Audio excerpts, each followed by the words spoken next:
Evli olduğunu bilirdin.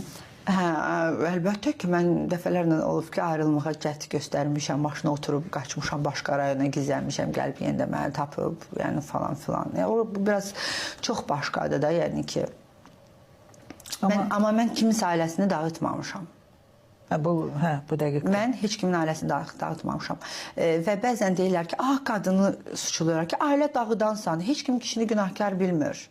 Mən cəmaatın gedib ailəsinin içinə girmişəm ki, sən çıx burada, mən oturacam, bura mənim yerimdir. Kişini də suçlamaq lazımdır. Bir kişi əgər öz evindəkinə hörmət eləmirsə, onu düşünmürsə, mən niyə onun ailəsini düşünməliyəm ki? Amma yenə də hər halda elə bir şey olmayıb. Yəni mən heç kimin ailəsini dağıtmamışam. Zaten nə olubsa məndən öncə olub. İndi onlar bir yerdə deyirlər. Yenə də yəni onda nə yaxşıdır ki, bu hamı ilə normal münasibət saxlaya bilir bu.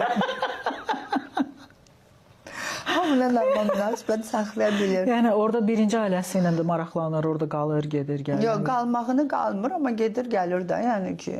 Uşaqlara baxır. Əsas o da uşaqlara sahib çıxır. Uşaqlara böyükdür, artıq o babadır. Biri baba olub. Hə. Ciddi deyirsən. Bəli. Doğrudan o vaxt böyük uşaqları var idi da, bir 15-16 yaşında. O sadəcə olaraq tez ailə həyatı qurmuşdu və qohum evliliyi idi, yəni orada sevgi falan yox idi. O da qınamalı deyil. Baxın, qohum evlilikləri məcburi valideynlər məcbur eləyəndə də belə olur, başa düşürsünüz? Ona görə olmaz. Amma indi də məndə də belədir, dost kimi, yəni belə. Nə oldu ki, aranız soğudu, yəni, dost oldunuz? O mənim qızımın yanında olduğu sürəcə ki, onların bir-birinə olan sevgisi, yəni çox dəhşətli bir şeydir də. Mən o sevgi falan, o şey mənə çatmayıb heç vaxt. Ata sevgisi nədir, onu başa düşməmişəm.